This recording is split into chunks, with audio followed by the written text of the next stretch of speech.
Have you ever looked at your baby photos and thought, wait, that's me? You were there. You were alive. You cried, laughed, learned to crawl, took your first steps, heard your mother's voice, and maybe even said your first word. But here's the strange part. You remember none of it, not one clear moment. And most people think the reason is simple. Oh, babies are too young. Their brains don't work properly yet. But that's not the full story. The truth is much more interesting. Your baby brain was not empty. It was not useless. It was actually learning all the time. It was recording sounds, faces, smells, emotions, and experiences. But as you grew up, most of those early memories disappeared. So the real question is, why did your brain erase the first years of your life? Scientists call this mystery infantile amnesia. This means the strange memory gap most adults have from early childhood. Usually, people cannot remember anything clearly from before the age of 3 or 4, but babies can remember things. For example, researchers once did a very clever experiment with babies. They tied a small ribbon from a baby's ankle to a mobile above the crib. When the baby kicked, the mobile moved. Very quickly, the babies learned, hey, when I kick, that thing moves. And when those babies were brought back later, many of them remembered. They started kicking again, expecting the mobile to move. So babies can learn. Babies can remember. Their brains are not blank. But those memories usually do not survive into adulthood. Why? One big reason is the hippocampus. The hippocampus is a small part of your brain that helps create long-term memories. Think of it like a memory organizer. When something happens to you, the hippocampus helps save that experience so you can remember it later.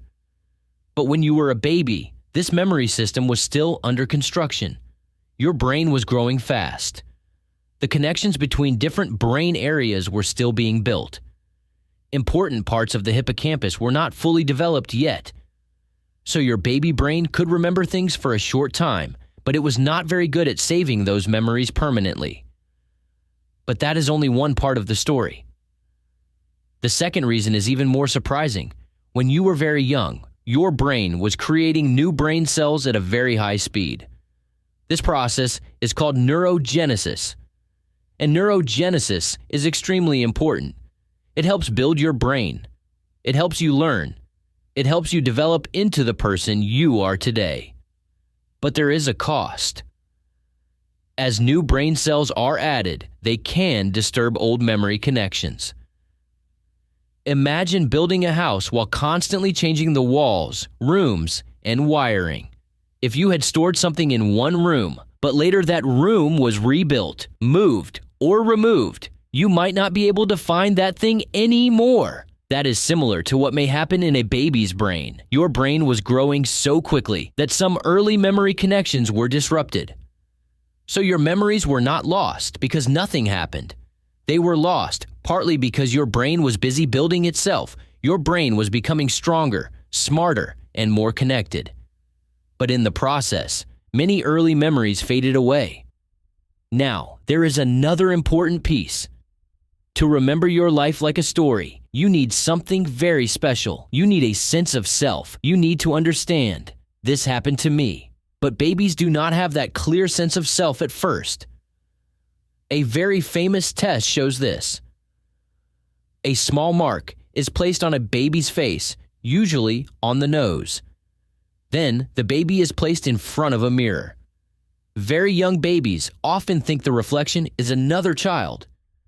They do not understand that the baby in the mirror is actually them. But around 18 to 24 months, many children begin to realize, that's me. They may touch their own face to remove the mark. This is a big moment in development. It means the child is beginning to understand themselves as a separate person. And this matters for memory. Because autobiographical memory, the kind of memory where you remember your own life story, needs a you in the center of the experience. Before that sense of self is strong, memories are harder to organize as personal life events. So one reason you do not remember being a baby is that your brain had not yet fully built the idea of you. You were experiencing the world, but you were not yet turning those experiences into a personal story. And then comes another powerful factor: language. Language does not just help us talk about memories. It helps shape memories. Before you could speak, go. Your world was made of feelings, sounds, colors, faces, warmth, hunger, comfort, and fear. You experienced things deeply, but you did not have words to organize them. Once children start speaking, memories become easier to store. Why? Because words give structure to experience. For example, when a parent says, "Do you remember when we went to the park?" Or, "You saw a big dog yesterday." Or, "You were so happy at your birthday party." The child begins to connect experiences with words, time, people, and meaning. Slowly, life becomes a story. And stories are easier to remember. Without language, early experiences are like scattered pictures with no labels. They may exist for a while, but they are harder to keep. This is also why culture can affect how early people remember their childhood.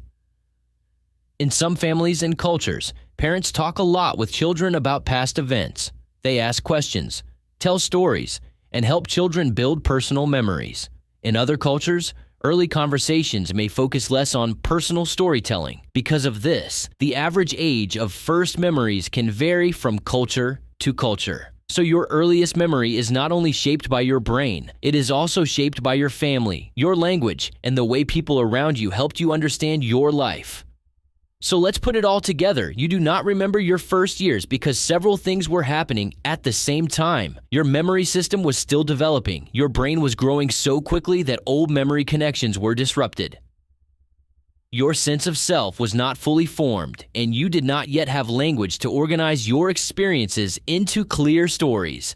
It was not just one reason. It was all of them working together.